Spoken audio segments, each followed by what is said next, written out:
the senator from Massachusetts, Elizabeth Warren.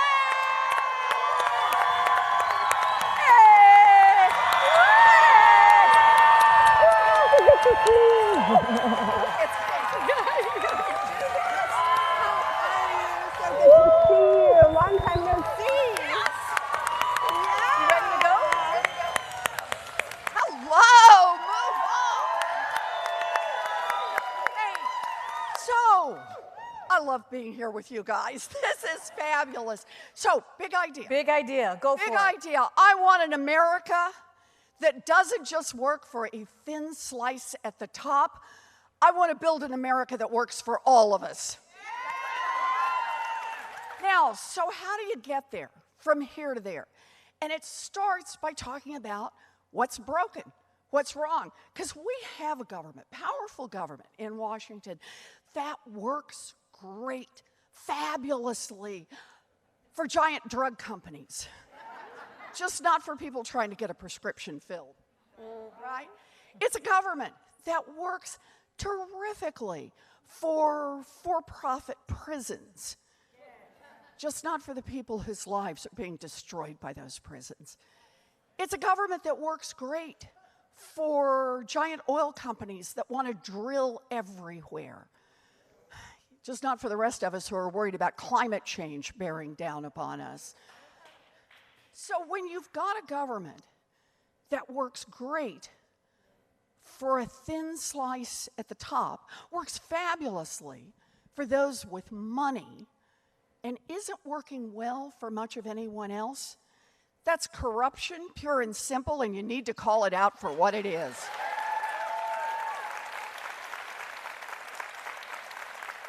You gotta have the courage to call it out, and then you gotta have a plan to beat it back, and that's what I've got. So, here's the good news. I have the biggest anti-corruption plan since Watergate. Here's the bad news. We need the biggest anti-corruption plan since Watergate. So this plan has a lot of different moving parts to it, and I'll tell you why.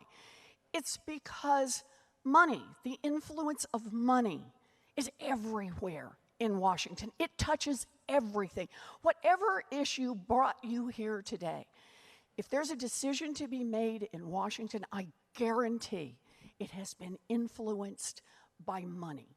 So here's the plan. We got to fight back against it. We've got to be willing to call it out and to fight back. And let me give you some ideas for that. First one, end lobbying as we know it. They've had enough power long enough. Oh, and here's a part of my plan. Anyone who serves in Congress, who heads up an agency, who's part of the cabinet, who's a president, can never lobby. That's a lifetime ban once you've done that work, right? Oh, here's another one. End the revolving door between Wall Street and Washington. Enough. Just stop it on this. Oh, and how about one more on this? Supreme Court. How about we make the United States Supreme Court follow basic rules of ethics? Another part to the plan.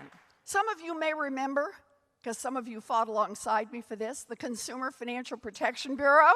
Yeah. But you may remember the structural change it made, scooping up all of those consumer protection laws that were scattered among a bunch of different agencies, but nobody took it seriously. Nobody ever had the real resources and authority to move on consumer protection. We need to do the same thing on ethics in Washington. We need an ethics agency, scoop it all up, and seriously enforce our conflicts of interest.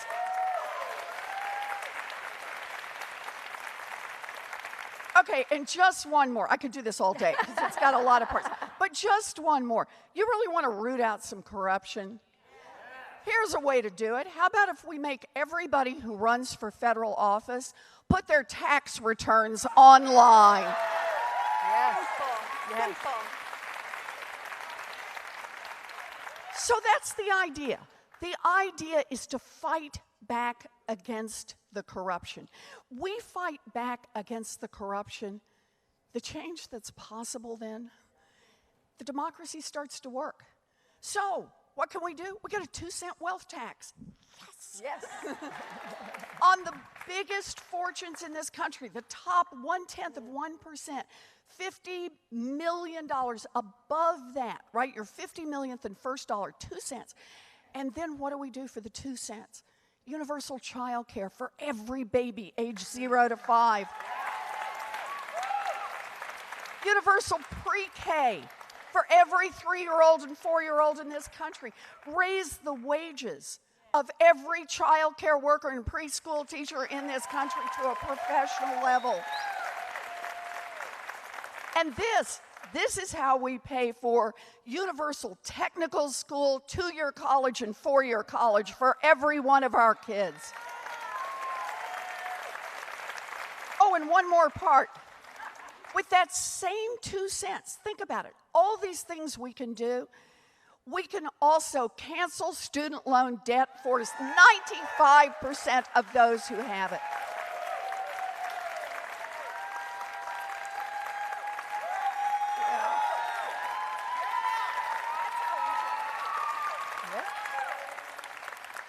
That's how we get in the position to make the core structural changes in our economy we need to make, how we get in the position to be able to fight back on climate change and not just get nice sounding stuff, but things that are going to make a real difference to protect us and get us on the path we need to be on. That's how it is that we make this democracy work again. I'd say you have a plan for that. You got to play. You got to plan for that. She has a plan for that. You got to plan for that. She's got a plan for that. Got a plan. At a meta level, and really taking what that means into everyday people's lives. So what do you think the changes that you just talked about, how they will impact the day-to-day of people in this audience's lives and making government work better for them? And is it a racial justice issue? Oh, you bet it's a racial justice issue. Yeah. You know, there's so many ways in which right now I come up with a plan and people say to me, the wealth tax. Yep. So what's the first thing that the reporters did when I announced a wealth tax? They went to a couple of billionaires. I'm not kidding you. And they said, so what do you think? And guess what? The billionaire said, no, not doing that. And I actually have had people tell me in Washington, well, if you're going to ask for more money from 1/10 of 1%, if you're going to ask for 2 cents on the dollar for their money above $50 million, you never get that done. You can't get that done in a democracy, and that's the part that really gets to me. It's the notion that Washington has fully absorbed. Those guys, look, I get it. They got more money than you do. They have more money than I do. I get that. But here's the deal. They don't own a bigger share of our democracy than the rest of us. And that's why we need to be in this fight. So I'll give you a perfect example on that. I have a housing bill, okay? And the idea behind this housing plan is to build about 3 million new housing units in this country. Yep. Moody's says it'll bring down the cost of housing across this nation by about 10%. We need this in urban areas. We need this in rural areas. Look, if you're going to buy a McMansion, plenty of opportunities for you. But if you're not, if you're middle class, if you're working class, if you're part of the working poor, if you're part of the poor, if you have disabilities, if you're a senior who wants to be able to age in place, if you want to have independent living, all of those things, we need to make a federal commitment. So think about that. It's over 3 million housing units.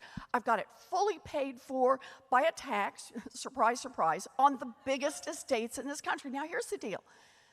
I talk about this, and I talk about it not just for what it means to build more housing, but also what it means for racial equity.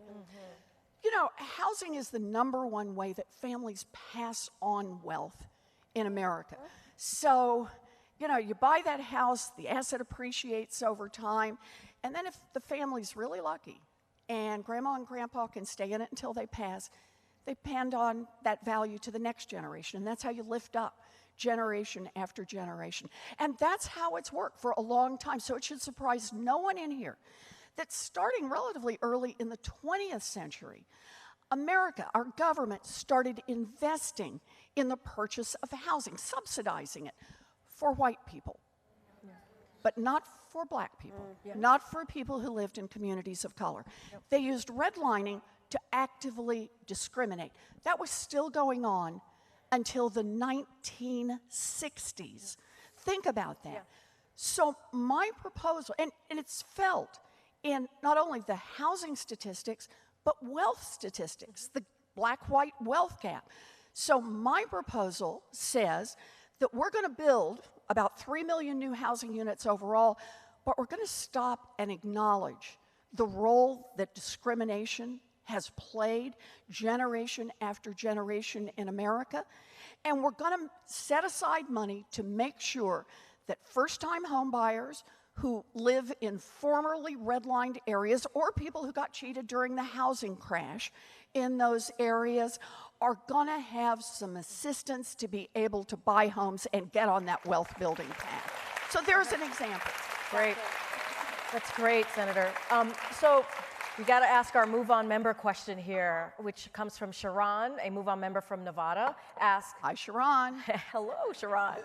Hope you're watching. Gun violence is out of control. Yes. There is an overwhelming surge in mass shootings nationwide. We saw what happened, unfortunately, yesterday in Virginia Beach. And so as a result, our places of worship, schools, and concert venues are under attack in this country. What are your plans on gun control moving forward? Okay, so it's a really good question, but I really want to reframe this a little bit. We talk a lot about mass shootings, and I'm very sorry about what happened yesterday in Virginia Beach. But it's not just mass shootings. This is happening all across America. It's happening on sidewalks and playgrounds, in people's backyards. It's happening family by family across this country, and it doesn't get the same headlines. Yeah. And that is wrong. Yes. We have a gun problem in America, and it is putting our children at risk all across this nation. Yep.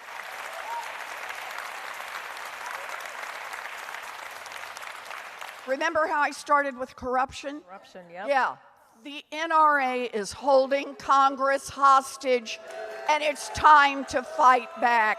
It is time to fight back. So here's how I see this. 7 children today, children and teens, will likely die from gun violence. It'll happen again tomorrow, and the next day, and the next day, and the next day, and the next day. If 7 of our children were dying from a mysterious illness, we would pull out all the stops, figuring out what was wrong and what we could do to protect our children. Why? Because we understand we have a moral responsibility to protect our children. Well, the same is true with gun safety. We need to move, and we need to move now. Universal background checks. Weapons of war do not belong on our streets and sidewalks. We need the research into it to figure out which pieces work best, but we need to treat this like the public health emergency that it is. Thank you. Thanks, Sharon. We've got about 3 minutes left. 3 minutes left. So just a couple, one last question. Sure. What do you say to the young voter today who is turned off to politics and who doesn't think their vote matters because of what they see every day on TV and they feel too hopeless to change it? Oh, Yeah. She's got a This plan is for it. that. He has a plan for I got that. a plan for that. Plan for that. Yeah. But it's true. Look, a lot of people want to talk about the guy in the White House, and I get it. Ugh. But we need to think about an America that was broken long before he arrived there. The America that elected him, right? That is a broken country. That is a country with serious problems. But here's the deal. We have the chance in 2020 to take it all and make this country work. To make it work, not just for a thin slice at the top, not just for cronies and people who are somehow in the favored group, but to make it work for all of us. And this touches the lives of every single human being. 43 million Americans have student loan debt who could see it canceled if we get that 2-cent wealth tax. 12 million children could be in high-quality child care. People could have housing. People could have a democracy that they can count on. We could really take the steps to reverse the effects of climate change, to be able to get ahead of this fight. And here's the deal. We have the power. There's more of us than there is of them. Amen. Yes. So, what it's going to take is for all of us to be in this fight, and it's both halves. I say this a lot when I'm out. We got to do both halves. We got to dream big, and we got to fight hard. That's how we're going to do it. Thank you, Senator Warren.